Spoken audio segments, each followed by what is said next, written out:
Salut à tous et bienvenue dans Focus Lab, l'émission qui zoome sur les activités de recherche du labo. Aujourd'hui, je suis en compagnie de Romain Viala, doctorant en mécanique appliquée. Salut Romain. Salut Vincent. Alors, j'ai entendu de la musique aujourd'hui au labo. Qu'est-ce que tu fabriques? En fait, en ce moment, je fabrique un violon avec des céréales. T'es en train de me dire qu'on peut faire de la musique avec un petit déjeuner? Bah ouais, je te laisse essayer, puis après on verra. Eh ben écoute, je relève le défi et là, je peux te dire que tu vas être épaté.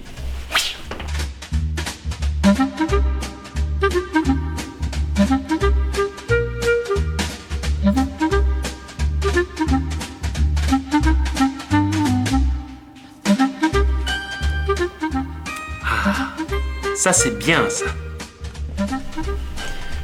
Le moment de vérité.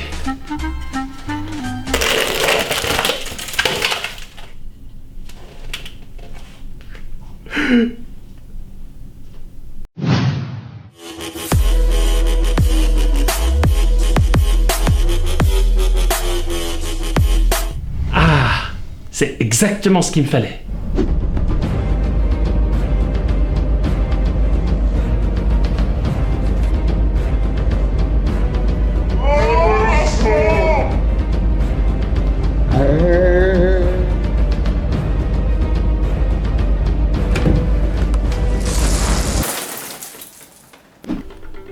Ça te va bien les céréales?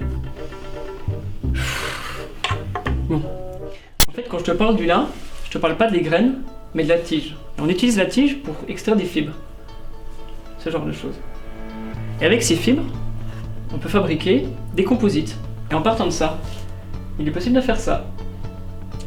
C'est un matériau qui est fait à partir de deux matériaux mis ensemble et qui possède des propriétés supérieures à chacun des matériaux pris séparément. Donc on va avoir de la résine et de la fibre de lin, et à la fin on obtient cette table d'harmonie de violon. C'est vrai que c'est un petit peu plus clair maintenant. Si tu m'avais expliqué ça un peu plus tôt, j'aurais jamais essayé de relooker ton violon.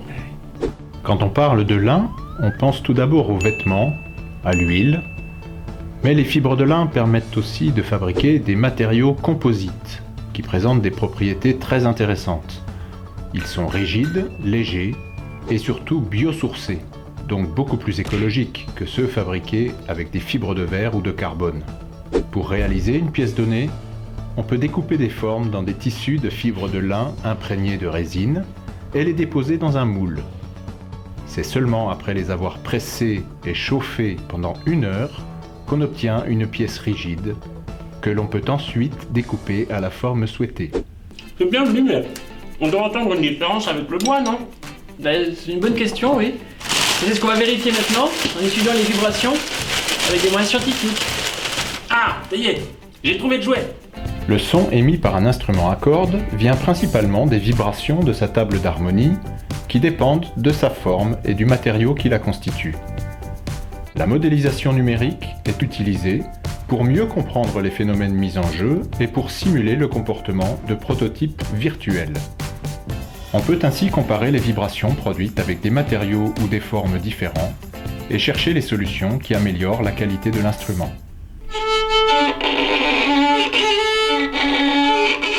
Alors, tu vas pouvoir me faire entendre ta table d'harmonie? Ça va aller. Oui, en fait, je vais te faire entendre ça sur ces enceintes. En fait, pour te faire écouter cette enceinte, on va la faire vibrer. C'est les vibrations de l'enceinte qui vont se transformer en son.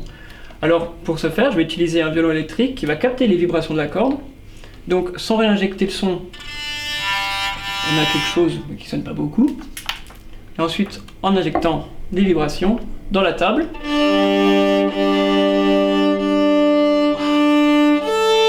C'est magique. Non, c'est de la science. Ces céréales produisent du son, ok? Mais à part fabriquer des violons, qu'est-ce qu'on peut faire avec? Il peut être utilisé dans beaucoup d'autres domaines. Dans le sport, par exemple, avec des équipements spécifiques. Dans l'aménagement, le design aussi. C'est un matériau d'avenir qu'on va voir de plus en plus.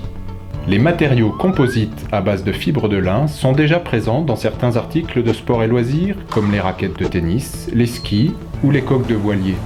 Ils apparaissent également dans des produits d'aménagement de la maison et du design. Dans les secteurs du transport automobile, ferroviaire et aéronautique, d'importants programmes de recherche et développement sont en cours pour remplacer d'ici 5 à 10 ans les fibres de verre et de carbone par des fibres biosourcées. Mais dis-moi Romain, pourquoi est-ce qu'on fabrique des violons en lin? Tout comme le bois, c'est un matériau qui est biosourcé, et il a aussi d'autres caractéristiques qui sont un avantage. pour les instruments de musique, c'est qu'il est moins sensible à l'humidité, il est plus rigide, donc on pourra faire des structures plus légères, donc avec des nouvelles propriétés acoustiques. Eh bien merci Romain pour m'avoir fait découvrir tout ceci. C'était un Focus Lab sur les matériaux composites. À vous les labos!